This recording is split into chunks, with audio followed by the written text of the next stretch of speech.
Es un privilegio nuevamente estar con ustedes en esta nueva oportunidad que Dios nos regala para compartir juntos un recorrido que estamos haciendo a través del tiempo por medio de la palabra de Dios, tomando en cuenta la iglesia, las turbulencias que la iglesia ha vivido a través del tiempo, y hemos apartado esta semana para analizar tema tras tema sobre la iglesia y el recorrido que ha dado la iglesia a través de la historia.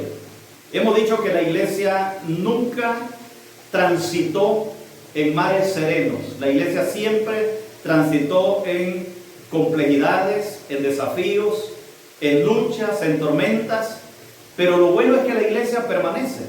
La iglesia está ahí, permaneciendo de manera incólume donde el Señor la estableció y de la forma como el Señor la estableció. Así que tenemos ese gran privilegio como iglesia del Señor.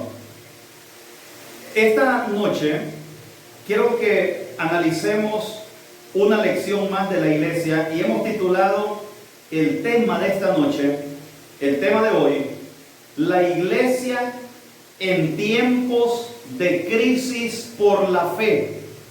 La iglesia en tiempos de crisis por la fe, por principios de fe. Y de una vez voy a introducir y aclarar los conceptos. Hablamos primero la iglesia en tiempos de crisis teológicos. ¿Se acuerdan? Con Jesús. Y no entendieron ellos el pan de vida, que Jesús era el pan de vida espiritual. Y ellos querían un pan físico. Luego vimos cómo la iglesia primitiva resolvió un conflicto o resolvía sus conflictos internos como iglesia. Conflictos internos como iglesia, o sea, problemas que hay siempre dentro de la iglesia. Crisis que van a surgir siempre dentro del seno de la misma iglesia. Hoy vamos a introducir un tópico diferente. La iglesia en crisis por conceptos o principios de fe. Voy a explicar bien. La iglesia no está en crisis hoy entre ella misma como ayer, como vimos en el tema anterior. La iglesia hoy no la vamos a ver en una crisis de liderazgo interno, de un principio teológico interno, sino la iglesia en un conflicto, en una crisis por creer algunos principios de fe que los seculares no lo soportaban. Entonces hoy vamos a ver el conflicto de la iglesia como tal. Ya vimos los conflictos internos de la iglesia. Ahora, el conflicto de la iglesia como tal con agentes externos, de allá afuera, seculares podemos decir. Y para eso vamos a ir a una lectura que se encuentra en el libro de San Mateo, el capítulo número 24 en adelante. San Mateo, el capítulo número 24. Hemos dicho que la iglesia ha navegado por un mar tormentoso casi la mayor parte de su existencia. La iglesia ha lidiado con crisis, ha lidiado con problemas, ha lidiado con dificultades casi precisamente desde su fundación. Y en el libro de San Mateo, el capítulo número 24, fue Jesús el que introduce el concepto que queremos analizar hoy.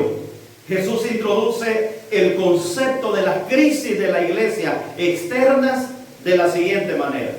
San Mateo capítulo número 24 y el versículo número 19 en adelante. San Mateo capítulo 24 versículos 19 en adelante. Vamos a leerlo. Pero hay de las que estén encintas y de las que críen en aquellos días. Orad pues que vuestra huida no sea en invierno ni en sábado, porque habrá entonces gran tribulación, cual no la ha habido desde el principio del mundo hasta ahora ni la habrá. Y si aquellos días no fuesen acortados, nadie sería salvo. mas a causa de los escogidos, aquellos días serán acortados. Versículo 23.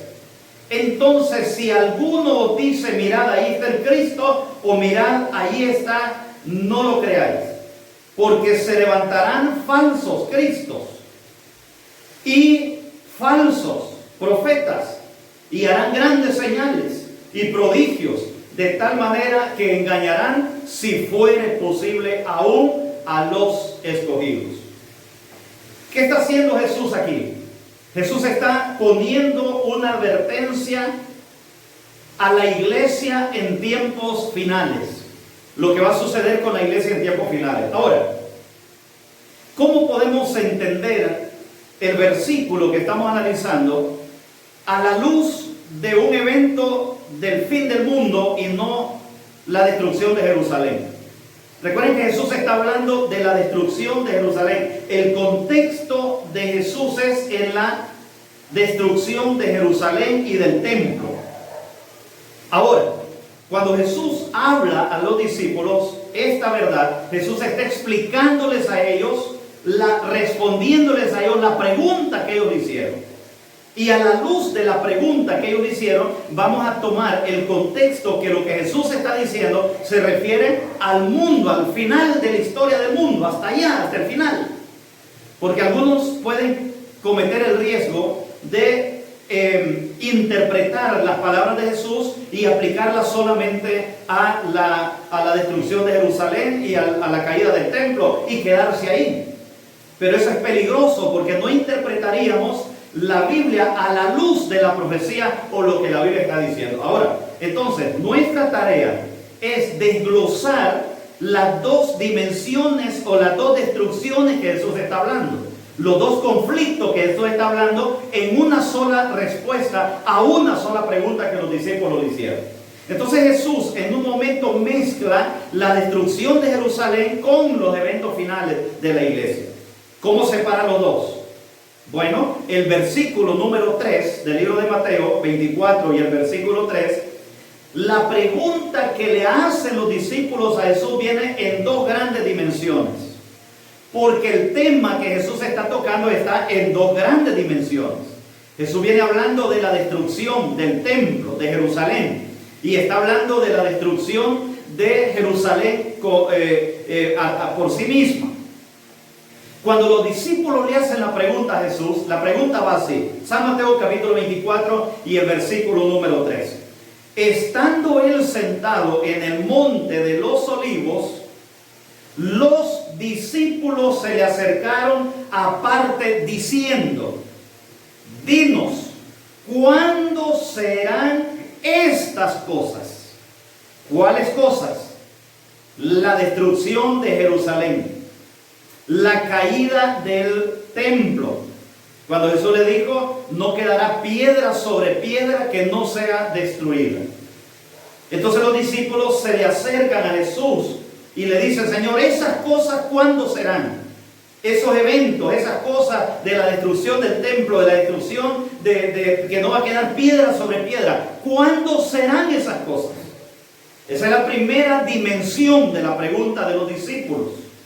Y la segunda dimensión de la pregunta de los discípulos es, ¿y qué señal habrá de tu venida y del fin del siglo? O sea, los discípulos le preguntan dos cosas a Jesús. ¿Cuándo será la destrucción de Jerusalén? ¿Y cuándo será tu venida y el fin del siglo? Entonces, en base a esa pregunta, Jesús viene ahora y les contesta a los discípulos en las dos dimensiones. Y la primera dimensión, el versículo número 24, capítulo número 24 y el versículo número 15 al 20, Jesús les contesta la primera pregunta. ¿Cuándo sucederá la caída del templo, los muros de Jerusalén? ¿Cuándo será? Y en el versículo 15, Jesús comienza a explicarles a ellos eso que va a suceder en Jerusalén. Y dice el versículo 15, por tanto, cuando veáis en el lugar santo la abominación desoladora de la que habló el profeta Daniel, entonces los que están en Judea huyan a los montes. el que está en la azotea no descienda para tomar algo de su casa, y el que esté en el campo no vuelva atrás para tomar su capa. Pero hay de las que estén en cinta en aquellos días. Orad pues que vuestra huida no sea ni en invierno ni en día sábado. Hasta ahí la pregunta de Jerusalén. Ahora, ¿por qué? ¿Cómo entender que se refiere a esa respuesta? Cuando vamos al libro de Daniel, el capítulo número 9 y el versículo 26 y 27. Daniel capítulo 9, versículo 26 y 27 está hablando del final de la profecía, de una parte de la profecía de las 2300 tardes y mañanas, con fecha clara y establecida hasta la venida del Mesías. Y el versículo número 26 de Daniel, capítulo número 9, usted va a encontrar cómo Jesús, cómo se le revela a Daniel los eventos de la abominación desoladora. Y cuando se habla de la destrucción o de la caída del templo, se refiere a esa abominación desoladora. Y entonces le dice, mire, cuando venga la abominación desoladora, cuando sea pisoteado el cordero, cuando sea pisoteado el príncipe, los príncipes, entonces la abominación desoladora. En ese contexto Jesús le responde la crisis que iba a suceder en el pueblo de Israel, en el pueblo judío, en la destrucción de Jerusalén.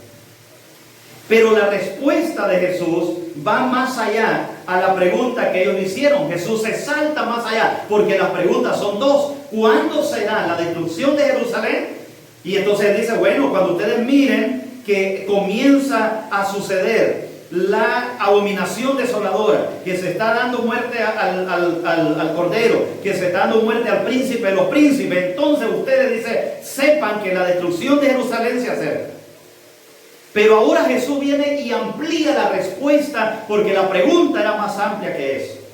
Y cuando Jesús amplía la respuesta, está en el versículo número 21 en adelante, que es los eventos finales de la historia del mundo antes de la venida de Jesús. Y en el versículo número 21 en adelante, entonces dice, porque habrá entonces gran tribulación. Ahora sí, Jesús está hablando de los eventos, no de la destrucción de Jerusalén. Ya les explicó cómo iba a ser. Ahora vamos a los eventos finales. Y dice, porque habrá gran tribulación, cual nunca ha habido desde el principio del mundo hasta ahora, ni habrá. Y luego dice el versículo 22, y si aquellos días no fueren acortados, nadie sería salvo. Pero por causa de los escogidos, aquellos días serán acortados. Versículo 23. Entonces, si alguno os dice, mirad, aquí está el Cristo, o mirad, allí está, no lo creáis, porque se levantarán falsos cristos. Ya esto a final de la historia de la humanidad, ahora, los tiempos que estamos viviendo, falsos profetas. Y habrá grandes señales y milagros y prodigios, de manera que, si fuese posible, engañarán aún a los escogidos. Y el versículo número 37 dice lo siguiente, versículo 37. Pero como en los días de Noé, así será que la venida del Hijo del Hombre. Entonces Jesús aquí, ahora sí les está hablando de la venida, del final de la historia. Jesús está dando dos respuestas, la destrucción de Jerusalén, la caída del templo y los eventos finales que iban a acontecer antes de su venida. ¿Qué es lo que Jesús menciona? Bueno, menciona que los días deben ser acortados en un contexto universal, no solamente de Jerusalén. Habla de la proliferación de falsos cristianos, profetas, apóstoles, maestros, milagreros, etcétera, que hoy abundan por todos lados. Y Jesús profetizó que eso iba a suceder al final de la historia de la humanidad. Jesús pone el ejemplo de Noé para hacer referencia a su venida.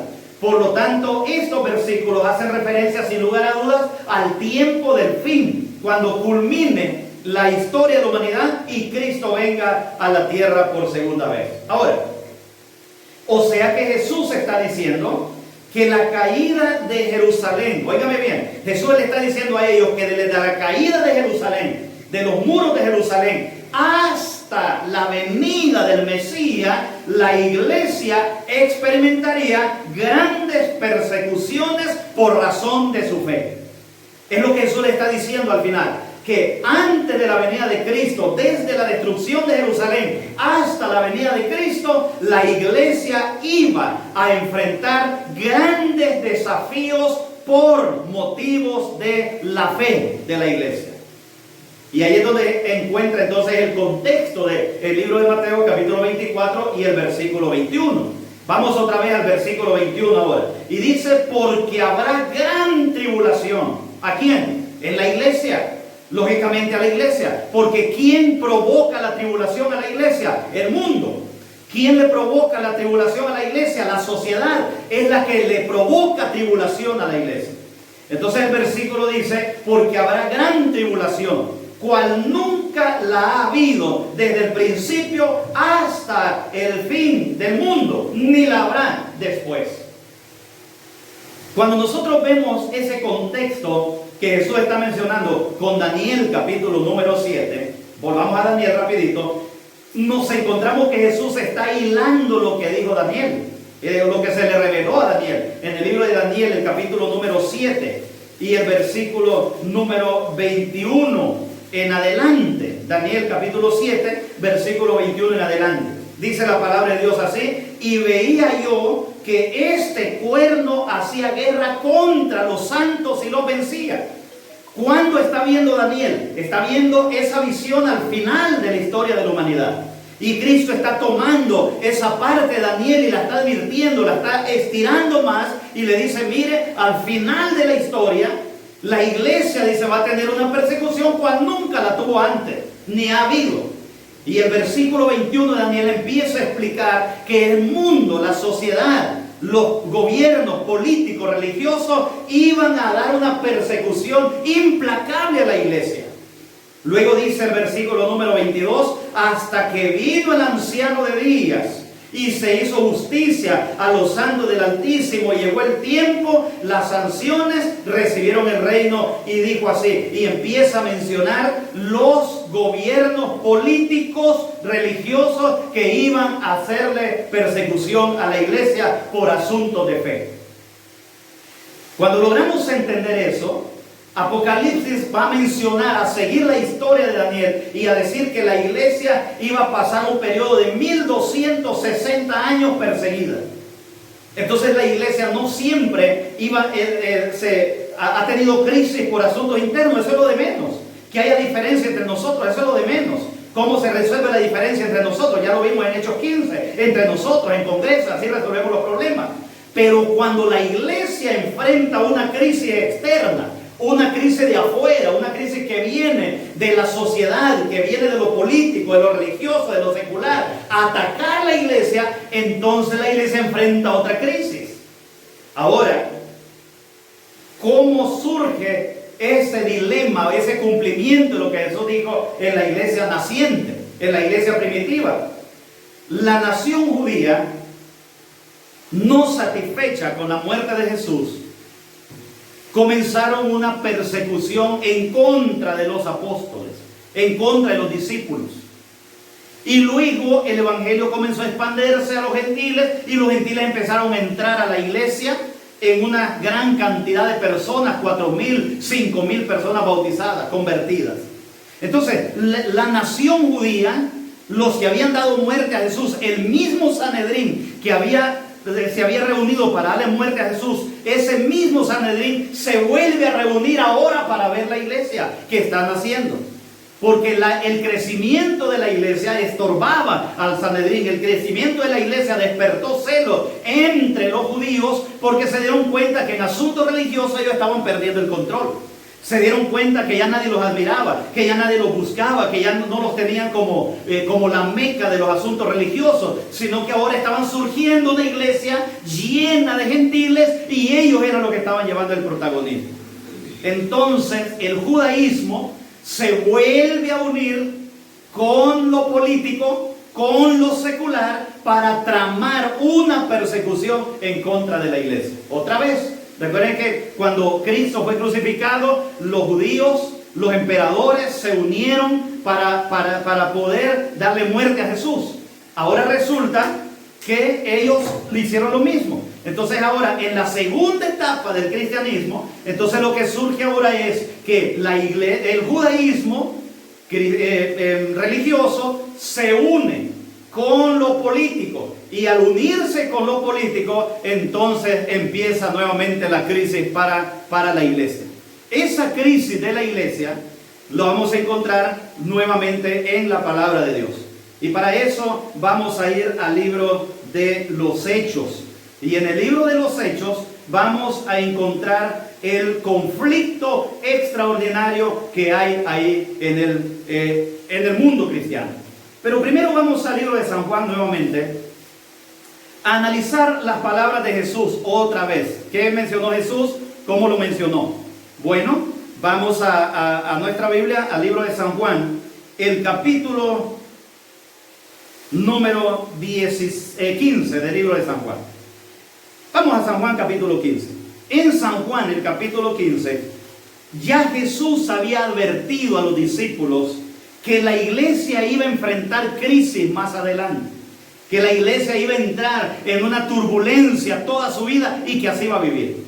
En el libro de San Juan, el capítulo 15 y el versículo número 20 en adelante, dice lo siguiente. San Juan capítulo 15 y el versículo número 20, oiga lo que dice: acordaos de la palabra que os he dicho. Jesús le está hablando, ya está por irse, y le está hablando a su grupo selecto de apóstoles, de discípulos que van a quedar y que van a tomar la rienda de la iglesia una vez partido Jesús.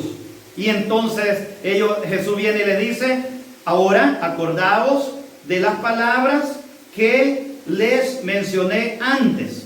El siervo no es mayor que su Señor. Si a mí me han perseguido, también a vosotros os perseguirán. Fíjese qué claro que Jesús está mencionando lo que va a suceder con la iglesia. Muy claro lo que Jesús está mencionando a la iglesia. Le dice, miren, se lo voy a decir clarito. Jesús le dice a la iglesia, antes de partir, reúne a la iglesia y le advierte a la iglesia que la iglesia va a ser perseguida, que la iglesia va a tener crisis. Y entonces Jesús está preparando la mente de la iglesia. ¿Y qué le dice? Estoy en San Juan capítulo 15 y el versículo número 20 en adelante: acordaos de las palabras que yo os he dicho. Y luego añade: el siervo no es mayor que su Señor. Si a mí me han perseguido, también a vosotros os perseguirán. Noten que Jesús está siendo claro con la iglesia. Jesús le está diciendo a la iglesia que van a haber problemas, que van a haber crisis, que van a haber persecuciones seculares contra la iglesia. Pero luego dice el versículo: si han guardado mi palabra, también guardarán la vuestra. Ahora, pero todo eso os harán por causa de mi nombre, porque no conocerán al que me ha enviado. Yo quiero hacer un stop aquí nada más. Mire, a veces hay gente que no tiene trabajo.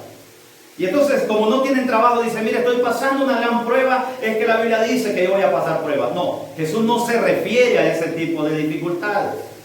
Jesús se refiere a pruebas como iglesia con la sociedad.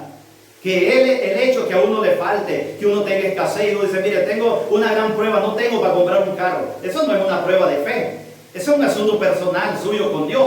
Pero cuando Jesús está hablando de persecución, Jesús está hablando de crisis por la fe. Problemas por la fe. Ahora, si hubiese alguien que diga: mire, como yo guardo el sábado, como la Biblia dice, no puedo conseguir trabajo. Ahí sí, es un asunto de fe. Es un asunto de una verdad. Es un asunto de lealtad a una verdad de la Biblia. Y a ese tipo de crisis, pero global, es que Jesús se está refiriendo que iba a enfrentar la iglesia. Siguiente versículo, el libro de San Juan siempre, el versículo 16. Y el versículo 2 y 4, San Juan 16, 2 y 4. Estoy mencionando los versículos que Jesús usa para advertirle a la iglesia que la iglesia va a enfrentar crisis, que va a enfrentar persecución, que va a enfrentar desacuerdos con el mundo por asuntos de la fe.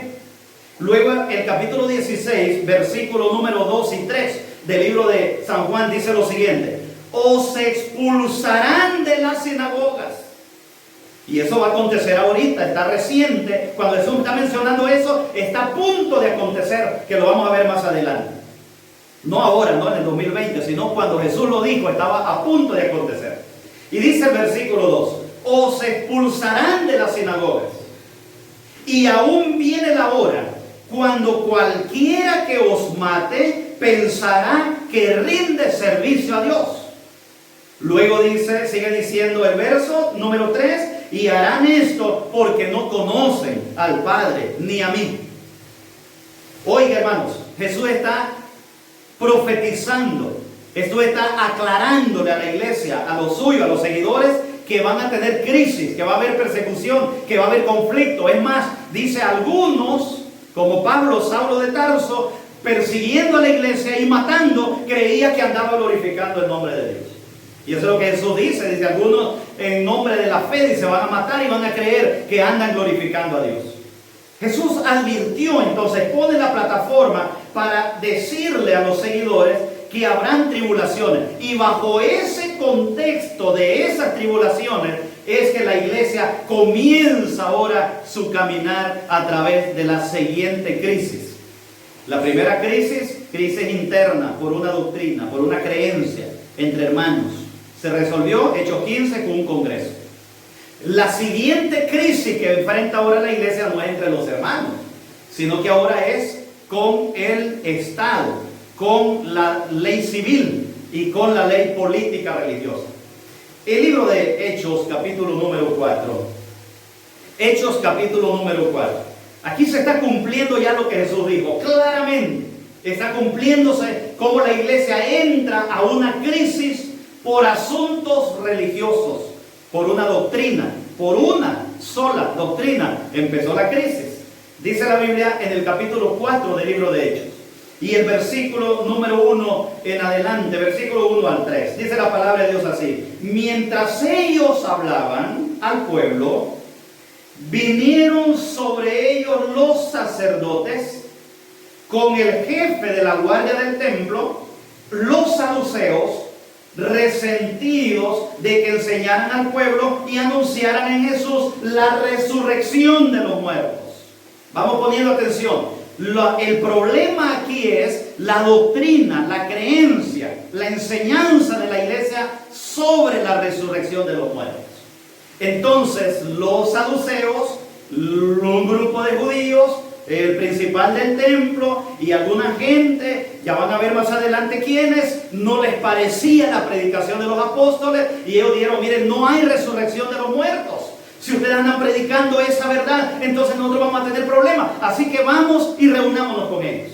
Y vienen y se reúnen con los discípulos. Y dice el versículo número 2: resentidos de que enseñaran al pueblo y anunciaran en Jesús la resurrección de entre los muertos, y les echaron mano, los pusieron en la cárcel hasta el día siguiente, porque era ya tarde.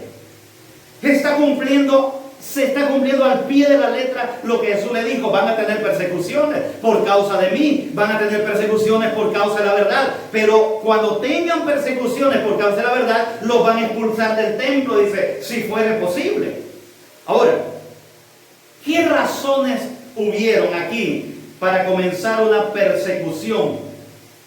¿Qué razones hubieron para comenzar una persecución contra la iglesia? Número 1, la doctrina de la enseñanza de la resurrección. Ahora, hermanos, aquí debemos tener el cuidado de identificar de dónde surge el problema, dónde surge la persecución. Ya no surge de las diferencias doctrinales entre la iglesia, sino que ahora surge por un conflicto afuera, externo. Político religioso viene para luchar contra la iglesia y acallarla.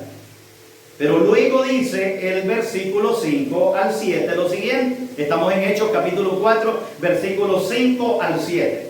Aconteció que un día que se reunieron en Jerusalén ponga atención, gobernantes. ¿Te das cuenta? Ya no es un problema de fe, de interno, de una creencia que no se entiende, ya no es un asunto interno entre la iglesia. Ahora vienen los gobernantes, el poder político, el poder religioso, unido con el poder secular. Entonces vienen los gobernantes, dice la Biblia, los ancianos y los escribas, el sumo sacerdote Anás, Caifás, Juan, que no se sabe quién es Juan, Alejandro, que la Biblia tampoco dice quién era ese, todos los que eran de la familia de los sumos sacerdotes se reunieron en medio de ellos y les preguntaron: ¿con qué potestad hacen ustedes esto? ¿Contra quién es el conflicto ahora de la iglesia? Contra el mundo secular. Ahora, yo quiero que noten claro lo que va a suceder. Por favor, hermanos, noten claro lo que va a suceder. Fíjese bien. Dice la Biblia que los que salieron ahí a defender el asunto eran políticos, religiosos, cristianos, etcétera, etcétera. Quiero que tomen atención lo que la Biblia está diciendo. Algunos de nosotros creemos que es imposible que los cristianos no guardadores del sábado algún día lleguen a perseguir al grupo de cristianos guardadores del sábado. Y a veces lo miramos imposible. Uno dice: no, si es que todos somos iguales, es que todos somos cristianos, es que todos somos hijos de Dios. Pero resulta que a la hora que una verdad incomode al mundo, a un religioso y político, hay posibilidad de una persecución. Ya es bíblico. Es más, se va a dar. Porque aquí se juntan, fíjese bien quiénes se juntan para crear esta crisis en la iglesia. Volvamos a leer el versículo número 5. Aconteció al siguiente día que se reunieron en Jerusalén los gobernantes políticos. ¿Qué más? Los ancianos. Estos son ancianos civiles, no son ancianos de la iglesia, ni de edad, son los civiles, los que llevaban los juicios civiles. Entonces se reúnen los gobernantes, se reúnen los ancianos, se reúnen los escribas, se reúnen, dice, el sumo sacerdote religioso de los judíos, se reúne Anás, que era sumo sacerdote también, se reúne Caifás, que era un político, se reúne Juan, que no sabemos quién es, y se reúne Alejandro, que no sabemos quién es. Nota cómo la crisis de la iglesia viene porque se junta un grupo de individuos no de acuerdo con una sola doctrina, que era la doctrina de la resurrección. Qué interesante, hermano. Por eso es que es importante entender que la iglesia va a pasar grandes circunstancias. El hecho que hoy nos abracemos con muchas corrientes religiosas no significa que va a llegar un día donde tendrán que vernos mal por la obediencia de un solo mandamiento de la ley de Dios. Y usted sabe cuál es. ¿Cuál es el mandamiento de la ley de Dios que al mundo cristiano, religioso, político y mundano, como usted quiera ponerle, le huyen o le temen o le ponen una X? Lógicamente a la observancia del sábado. Y como hubo una persecución por una sola doctrina, que era la del estado de los muertos, también va a venir una persecución, como ya la hubo, por defender la verdad del sábado. Por una sola verdad, claro. Por una sola verdad, por un solo concepto, un solo principio de religión, se juntaron todos, políticos, religiosos, y todo el mundo se juntó para combatir a la iglesia, para provocarle una crisis a la iglesia. Y eso, Jesús que dijo, hermano, que eso iba a suceder hasta su venida. ¿Se da cuenta? Entonces la iglesia ahora se encuentra enfrentada en un problema serio. Aquí hay una unión iglesia-estado en contra de la doctrina de los apóstoles concerniente a la resurrección. Y bíblicamente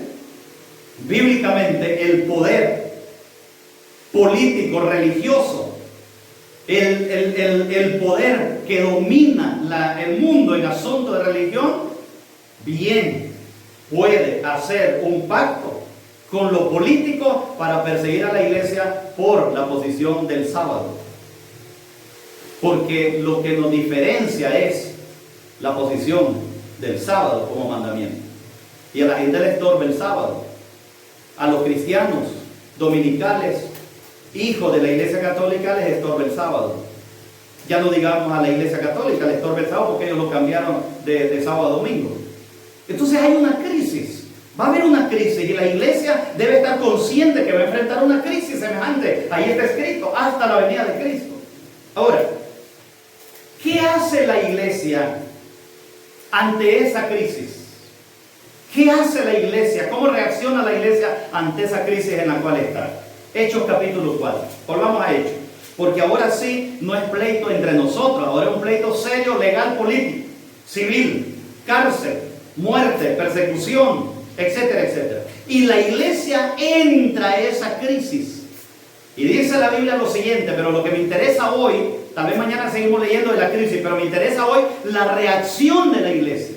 ¿Cómo reacciona la iglesia ante la crisis que viene? Defender la doctrina o aceptar lo que la sociedad dice. Defender la verdad a costa de la vida o hacer lo que la sociedad dice. ¿Qué es lo que resta? Y entonces aquí viene la Biblia a responder lo que sucedió. Hechos capítulo 4 y el versículo número 19. Dice así: pero Pedro y Juan respondieron diciendo: juzgad si es justo delante de Dios obedecer a vosotros antes que a Dios. ¿Qué es lo que Pedro y Pablo están diciendo? Mire, juzguen, dice, si nosotros debemos obedecer a los hombres o a Dios.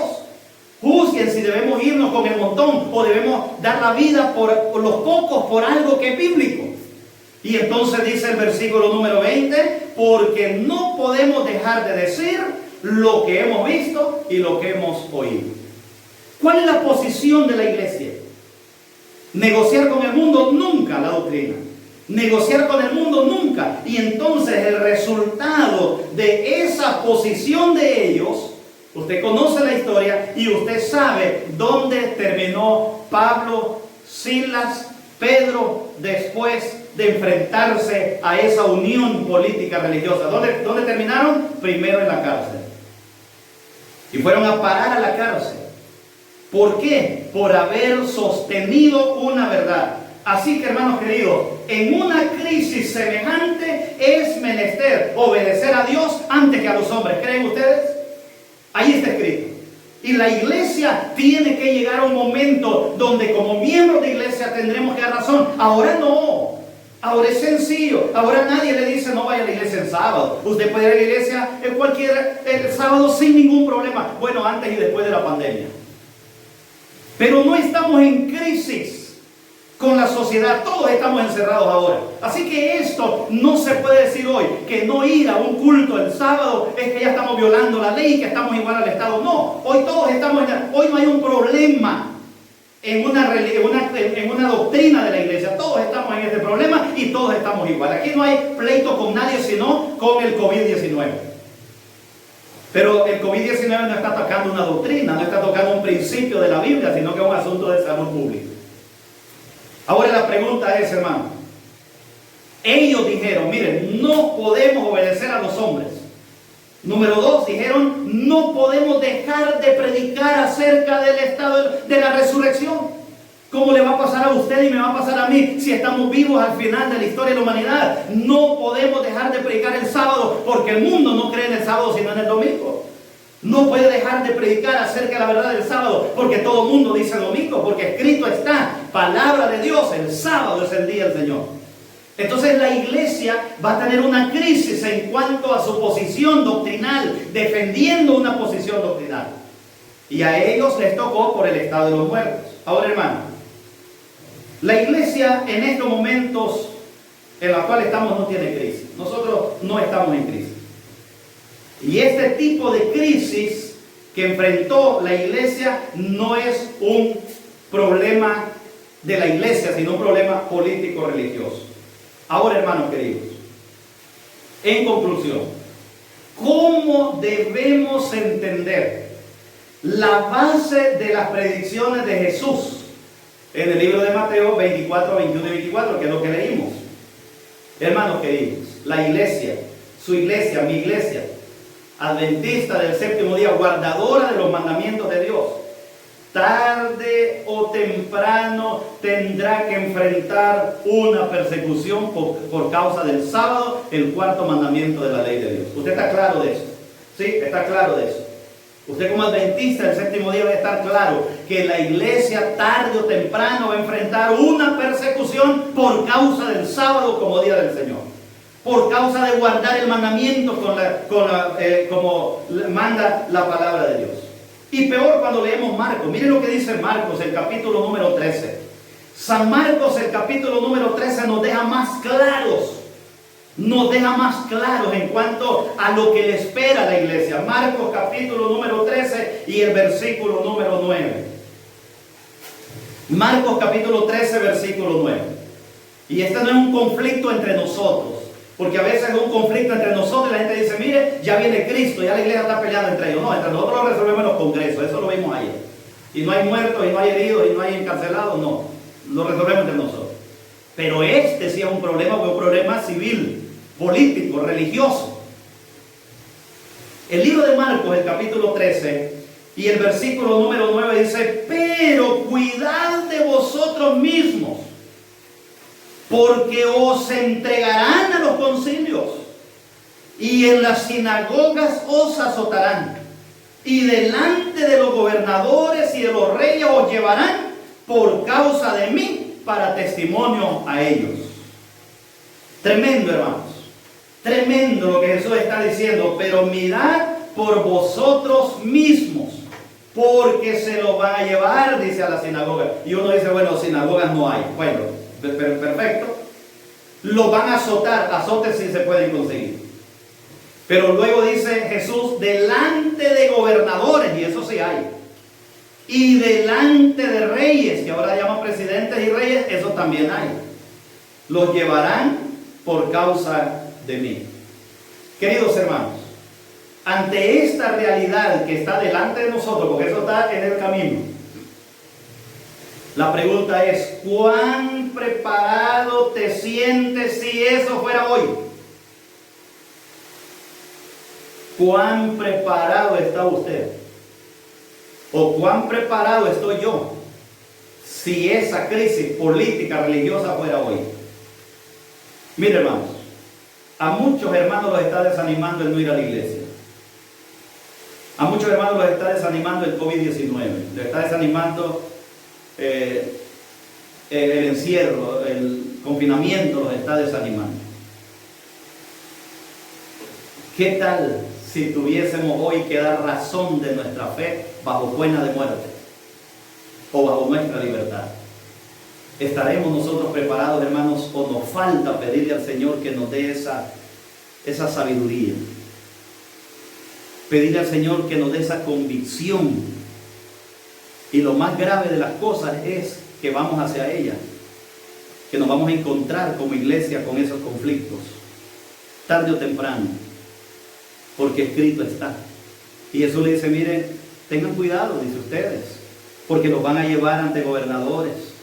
Ahora, hermanos, ¿estamos listos nosotros para ir a un concilio de hombres a defender la verdad, si fuere posible con la misma vida que nosotros tanto amamos?